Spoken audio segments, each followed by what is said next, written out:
Hey everyone, and welcome to Ramblin' Reviews, where we analyze different types of media and/or their cultural relevance. My name's Christian, and this is The Amazing Spider-Man, issue number 2. We begin the story with the introduction of the Vulture, who's introduced to us by stealing a briefcase that seems to have a large chunk of money from someone who seems to be a wealthy businessman. Meanwhile, we have, of course, J. Jonah Jameson wanting to capitalize on this event with Now Magazine. Now, I've mentioned this before, but you see, the Daily Bugle wasn't always called the Daily Bugle. When the concept of J. Jonah Jameson and Peter taking pictures for him and everything was first introduced, it was in regards to him doing so for Now Magazine, which was a publishing company, a magazine owned by J. Jonah Jameson, but it wasn't the Daily Bugle yet. That will come later. Of course, though, with looking into this and everything, he wants to have pictures to go with this new event. They're trying to figure out who Spider-Man is, of course, and he wants pictures of the Vulture as well. So he puts out an ad in the magazine, and we have this shot here.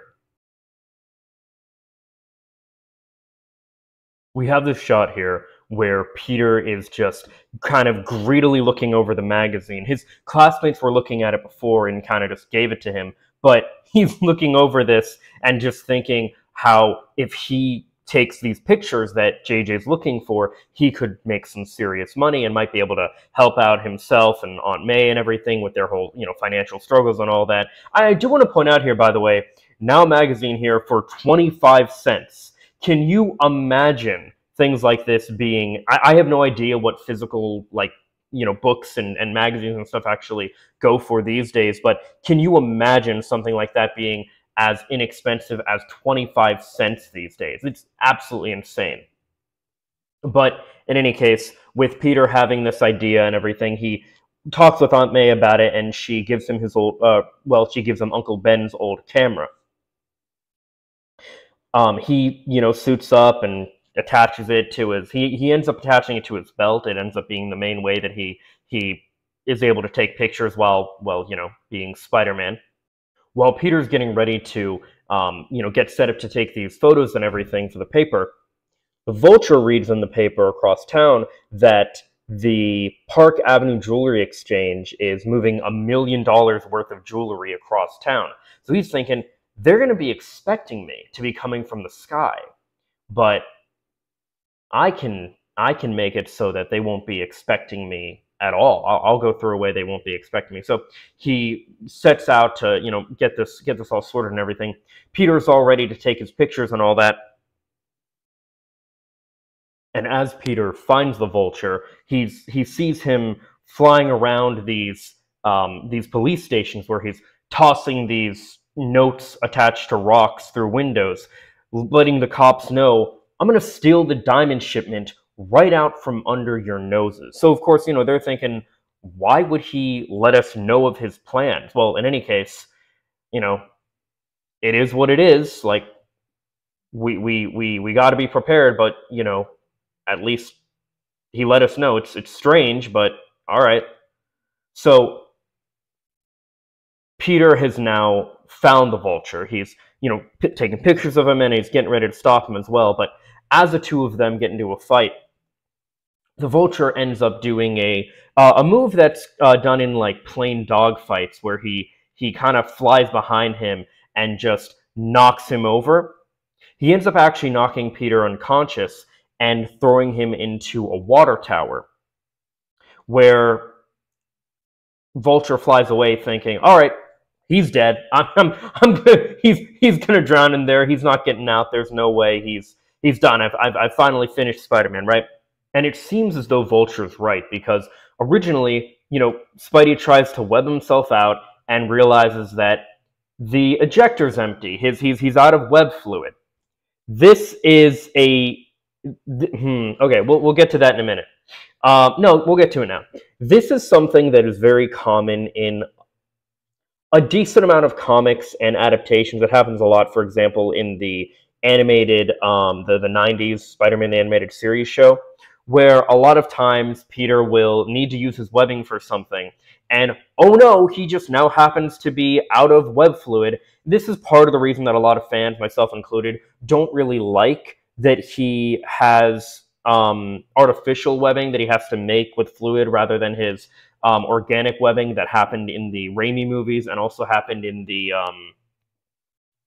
what was it? It happens in the comics in like 2005 or something, during the, I don't remember what the event's called, but it does happen at some point. They take it away and revert everything to status quo later, as well as making several other changes from like 2006 to 2007. But we'll get to all that when we get to that. Right now, we're in the 60s. We're focusing on that. Anyway, I'm totally with you.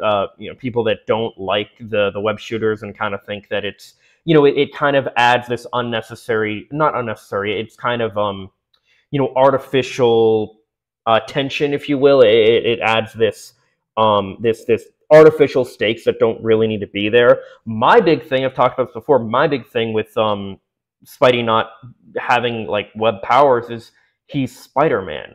Why wouldn't he have the ability to shoot webs? Like Spider-Man, it's in the name. When you think of a spider, you think of webs. Or if you're me, you think of the creepy crawlies that you need to kill because you hate spiders. But in any case, you think of webs. You think, like, it's ridiculous. It's Spider-Man. Anyway, that's... Point is, he's out of web fluid, so he can't web up and web himself out of the situation, shoot a web on something and pull himself out or whatever, right? The inside of the tower is too wet for him to be able to, grip onto properly. So, he's thinking he's going to drown, just as the Vulture suspected. However, what Peter does here, and this is an example where I think is very much suspension of disbelief, because he swims down to the bottom, and he charges his jump up like a video game, and is able to propel himself out of the water and through the little hole that's the entrance to the water tower. So, charging up like a video game and jumping out of a very small entrance that's like so easy to miss. So I mean, incredible precision on Spidey's part, but extreme suspension of disbelief on the audience's part. In any case, once he gets out, he's able to retrieve his camera and, is able to actually recover the photos. He thinks to himself even about how, with how good the photos are, he knows that the editor, and he hasn't met JJ yet, but he knows that he hates Spider-Man, so he'd really love to get the satisfaction of having this editor who hates Spider-Man love the pictures from the guy who actually is Spider-Man. He revels in the irony there, and we'll kind of see more of that as we continue with the series for Spider-Man here. But one of the things that Spidey does, he thinks to himself how he needs to develop something to help him when taking on the Vulture next time if they run into each other again. So he gets to work developing a new gadget that we're actually going to get to see specifically what it is later. But one of the things I like about this moment here, and I know this is something that is also achieved with the whole web shooter thing, is that Peter is a scientist. He loves science. He loves doing these things. He's a nerd, but he knows what he's doing with science and chemistry and all these different things. So there are a lot of moments, especially in the comics, and it happens to an extent with different adaptations and stuff. And I love when these moments happen where Peter gets to, flex the fact that, yes, he's a superhero with, strength and agility and all these great powers being Spider-Man, but he also just has an incredible mind as Peter Parker and is able to really, really put that to use when fighting his foes. He doesn't just beat them with brawn every time or even outsmarting them or whatever, but sometimes he puts his knowledge of science and chemistry to use for things like this. So, and to be fair, that is something that is less doable without the artificial webbing, because there are several moments, as we'll see later in the series, that he combines different chemicals with his web fluid in order to make ice webs to fight the Human Torch, or cement webs to fight the Rhino, I think it is, and things like that. So there, as much as I dislike the fact that his webbing isn't natural, there are interesting things that are done with it. It's just annoying when it's only used as like a cheap, oh no, last second, like I'm falling and I'm out of webs, like what am I gonna do, kind of thing. But in any case, it is what it is. So Peter takes the photos to JJ, and he's immediately impressed with them. He even asks him, like, how did someone like you, just a regular Joe, manage to even get these photos?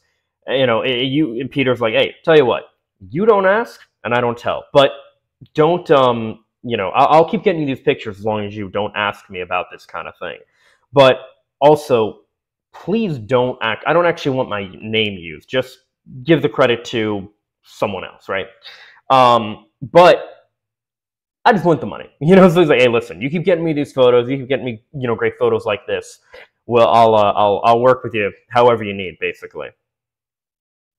Now, I'm aware, and we'll see later in the series here that this does kind of get retconned later, where at first JJ is really like impressed with the photos that Peter has, where later he kind of says, oh, I was just humoring him the whole time.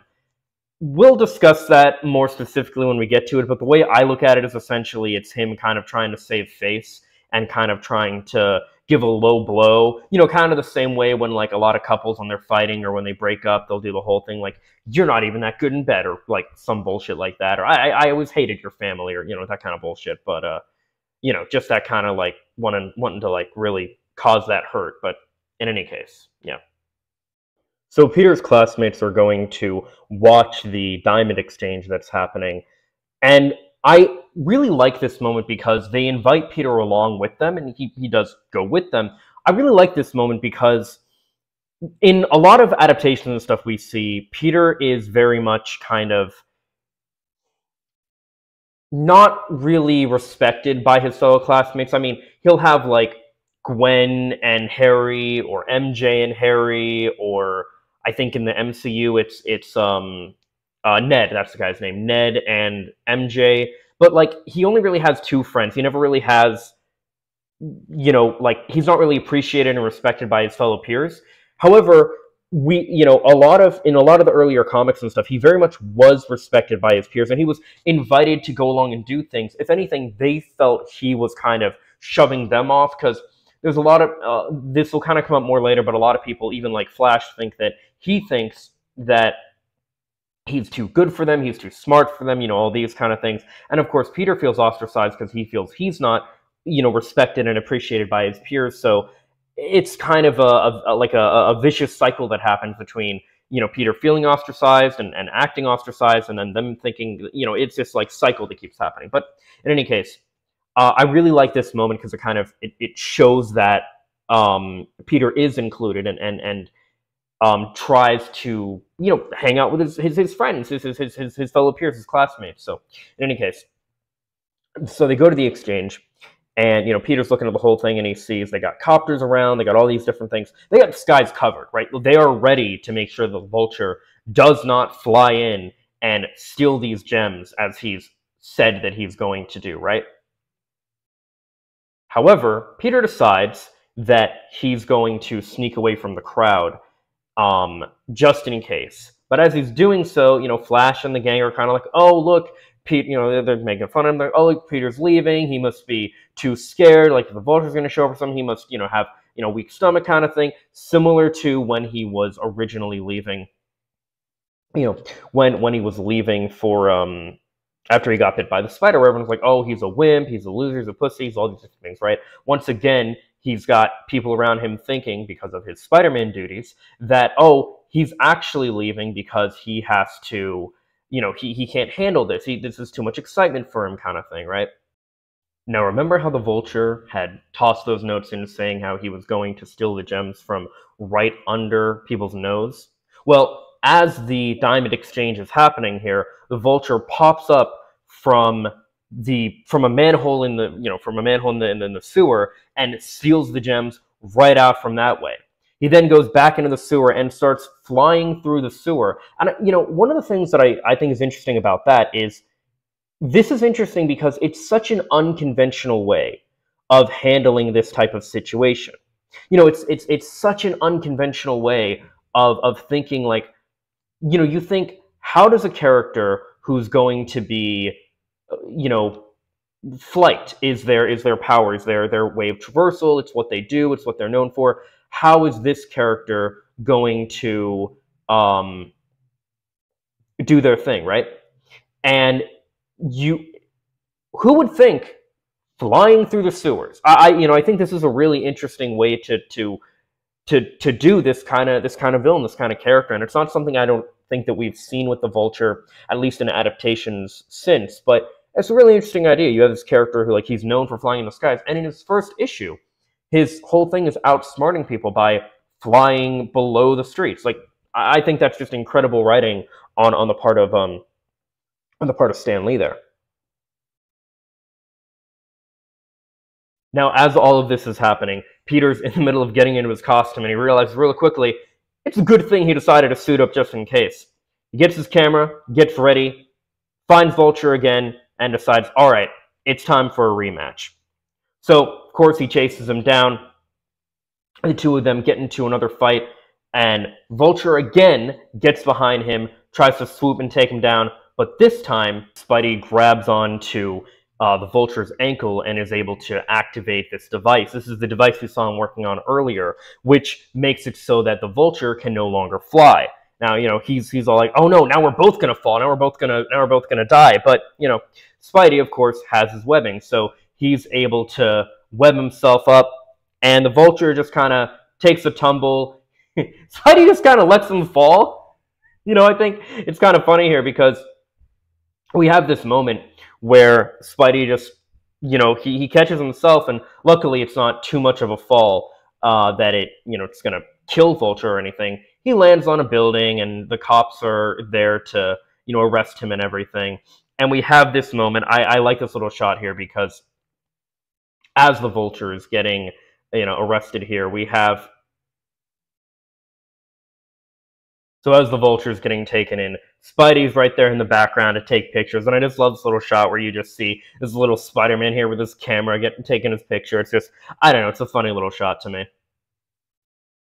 And as Vulture's being taken away, Peter thinks to himself, and it's revealed to the audience, that the device he made which helped him take Vulture down was an anti-magnetic converter. He realized that the Vulture somehow was able to use magnetic technology to be able to fly.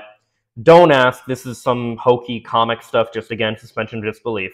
But, he was able to use magnetic energy to fly, and so he decided, Peter decided to make a magnetic inverter, and it worked.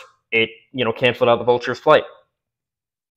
Meanwhile, Spidey returns with the pics to JJ, and JJ is, again, incredibly impressed and asks him once again, "Peter, I gotta know, how are you gonna do this? How are you doing this?" He's like, "Listen, remember our deal. You don't ask me how I get these pictures, and I keep getting you the pictures. Simple as that." And Peter's like, JJ is like, "Are you kidding me? With pictures like this, I can almost stand living in the same city as Spider-Man." He gives him he gives him enough money that, as it's said, is to pay a year's worth of rent. That is an insane amount of money. I don't know about you guys, but I currently struggle month to month as it is. I think a lot of people these days we're very much struggling. But Peter is like, can you imagine a year's worth of? It's insane. Like it's just a little kind of footnote that's put there, and it kind of glossed over. But looking at that now and thinking about it, it's like that is insane. A year's worth of rent. In any case, this is really sweet because he returns home with the money and talks about it with Aunt May. It's like, yeah, we have enough for, like I said, a year's worth of rent. And we have this nice little moment where, they're just, everything's wrapping up pretty nicely. Vulture's in jail, of course, vowing revenge on Spider-Man, as villains tend to do. But I like, this is the first moment that we have out of all the things we've gone through with Spider-Man thus far. This is the first time that he has a happy ending. He's not all sad, all woe is me. He's not, any of that kind of stuff. He's happy. Like, this is the first time Peter gets a genuinely happy ending. I'm happy for him. Our hero deserves it. But after that story, which again I did quite like, this second story in the issue, The Threat of the Terrible Tinkerer, I'm really not a big fan of. It's all right, and we're going to get into a moment here, but we'll get to it as we go through it here. So the story begins with Peter being such a good student. He's offered a position to work with Dr. or rather Professor Cobwell by his science teacher, his chemistry teacher, it looks like. And Cobwell offers essentially for Peter to work with him over the weekend on some research. What that research is, it doesn't really matter. None of this is important. This is all just, filler stuff to further the plot and everything, right? So he asks Peter before he stops by his lab to check out, to pick up a radio for him at this shop. Gives him the address and all that good stuff. As soon as Peter gets to the shop, he meets the Tinkerer, which he even comments to himself that this guy looks like he's a character out of the Grimm Brothers fairy tales. You know, like Red Riding Hood and Cinderella and all those, the things that Disney later turned into their own things when they never were. On a side note, we will be going over the Grimm's Fairy Tales comics at some point in the future too, but right now, Spider-Man. So Spidey's, spider sense is going off, and he doesn't really understand why, and here we get to the part that I really don't like, and I get it, because it's of its time. This is the 60s. We see the Tinkerer go into a room in his lab, and he's working with aliens. These aliens have been tampering with the radios that Tinkerer gets in order to repair. And when they repair them, they're bugging them. We're going to get to that in a moment here, because Peter gets back to the office. Once Peter gets back to the lab, he realizes that although he's away from the shop where this radio was and where his spider sense was freaking out, his spider sense is going off again, and he can't figure out why. So he decides that once Cobwell leaves, he's going to take a look at the radio. He realizes it's got to be the radio, so he takes a look at it. Luckily, Cobwell does have to leave to go teach a lecture, and so with Peter's spider sense going off, he decides, all right, I'm gonna finally, see what this is about here. We're gonna get to the bottom of this. So as Peter examines the radio, he realizes that, yeah, this thing has been bugged. It's not an ordinary radio. So he sets out as Spidey to check out the whole thing, check out the shop. And as the comic puts it, as it's written here, it's put, Spidey, he gets into the shop, and he finds the stairs that lead to the dungeon, with Tinkerer and the aliens discussing that their electronic spy devices hidden in radios belonging to important Earthlings have allowed them to learn about, important things about Earth. So the assumption we can make here is that the reason this was put into Professor Cobwell's radio is because he was an important Earthling. Now, we do have a moment here as well where the Tinkerer is actually watching a broadcast. They're tuning in as they're spying on these, government leaders discussing top secret military plans. And, as far as important people go, yeah, that kind of thing makes sense. But the fact that this was put on some regular, professor at what I'd imagine would be a college, probably at ESU, it's, this is the part where I don't care for this issue, because it's a bit too hokey. I'm not a big fan of aliens in general. Three things that everybody loves, especially a lot of guys growing up, that I never did, are robots, dinosaurs, and aliens. Never really cared about them. None of them ever interested me. And yeah, it's just, that's what this is, and man, I really don't care. But Spidey is, kind of spying on them, learning of everything they're doing. He's caught, the aliens attack him. They eventually capture him as there's this really dumb moment to me where Spidey's on the ceiling, he's stuck to the ceiling, and they throw a radio at him. Then they dogpile him, and eventually they get him because the Tinkerer shoots some kind of ray gun at him. It doesn't explain what exactly the gun is, but it's some kind of ray gun that just stuns Spidey and knocks him out. They're trying to figure out what to do with him, and what they end up doing, they discuss about how, well, he's the only person alive that's even, seen any of this and knows what these aliens are up to and everything. So they place him in what is called the resisto glass container. It's this glass dome with a bottom. It's, again, this whole issue is like, this is some of the hokiest shit that I just don't like, but, it is what it is. Silver Age comics, here we are, right?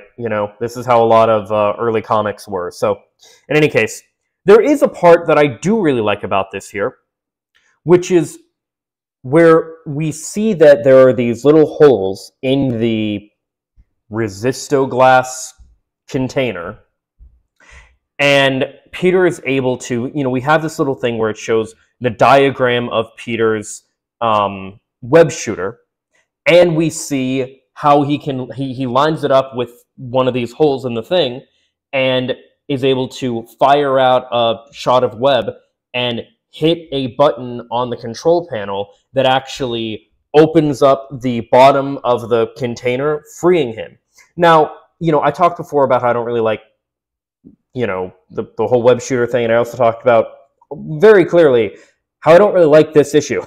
I really don't like this issue. Or sorry, this part of the issue, this story. But in any case, what we find is, we have this moment here that I do actually really like, where we see, we see this moment where, for one, we kind of see how the web shooters are important in things like this. And we also see just a great example of this detail and writing and just, thoughtfulness going into telling this story and this character. Like, oh, this character's, the hero's trapped. How is he going to get out? Well, here's this way that only Spider-Man could get out, that only makes sense in this specific context and everything. And the one control panel, taking care of everything and all that. Yeah, that's a bit much. That's a bit far-fetched, but, it is what it is. Overall, I actually really like this bit of the comic, or this bit of the issue. I would say it's my favorite part of this story, I guess. But they're all, as Spidey gets out and they're all fighting and everything, a fire breaks out somehow, and the aliens are able to get away while Peter tackles the Tinkerer. Tinkerer is able to, he kind of scuttles away and gets lost in the fire, and Spidey gets out just in the nick of time. But we have this moment. Now, I cannot express how much I really don't like these alien creatures, because,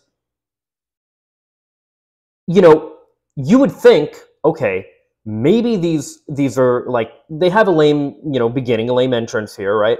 But maybe, just maybe, they're going to become a more important threat later in the comics. No. They are quickly written out just as soon as they're brought in, as they're leaving in their spaceship and saying how essentially Spider-Man scared them off and Earth is too advanced for them to conquer and all these different things. As I know, as of yet, they have never come back. The Tinkerer came back, and I haven't read them yet, but I'm interested to read better stories with the Tinkerer in it. But this whole little subplot with the aliens went absolutely nowhere. It was I really don't like it. I don't know if I've stressed that enough, but I really don't like this whole alien thing they did. But in any case, speaking of things that won't pay off, Peter gets back to the lab. So the Professor Cobble gets back to the lab, and soon after Peter does, and he tells him, he's like, "You'll never believe it. As I was, coming back, I saw Spider-Man swinging above buildings and everything, and he was like just around here, because he was at the he was getting away from the shop, and also he just got back as Peter, and Peter just plays off like, yeah, sure you did, whatever, and none of this goes anywhere. This professor does not become a recurring character. The aliens don't become a recurring character. We have this moment where we end with Peter holding a mask of the Tinkerer, wondering who he is, where he went, all those different things, but like none of this goes anywhere. The only thing this issue does, this story in the issue does, is introduce us to the Tinkerer, who does become a recurring Spider-Man villain. But my God, I do not like the second half of issue 2. I really, really enjoy the first half. I like the introduction of the Vulture. I like the way it explains how Peter has this camaraderie with his classmates, how they are trying to get him to participate and join in and stuff. I like how it shows how he, got into photography. I like all these different things. I love the idea of this character who has the power of flight to fly under the city and through the sewers to pull off their big crime at the end. All these different things. I love all of this. I like how we see the ingenuity of Peter making the magnetic inverter that causes the Vulture to stop being able to fly, where he's able to finally take him down.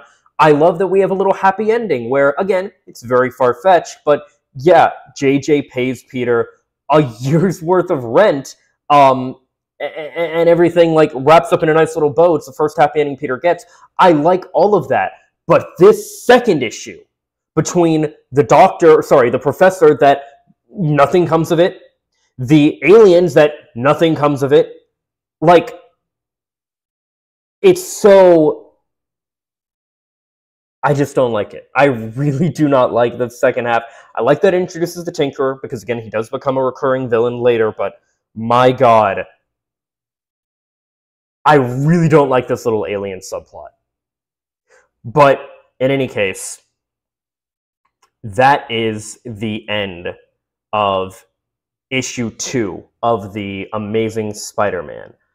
Overall, I did really enjoy this. I said the things that I liked about the first half and all the things I don't like about the second half, but overall, I do like the issue. I do like that it introduces to the Tinkerer, even though all the other stuff I said. I've said it. Oh, and I really like the moment where we see Peter lining up his webbing jet thing his little web shooter to the hole in order to free himself. All those different things. I like that stuff, but just the alien stuff. Oh my God, it was so... Anyway. As always, though, these are just my thoughts. Let me know what yours are in the comments down below. Follow me on social media for more. Subscribe and ring the bell to stay up to date. Leave a like if you like. And if not, I hope you find something to do like. Later, guys. Peace and love.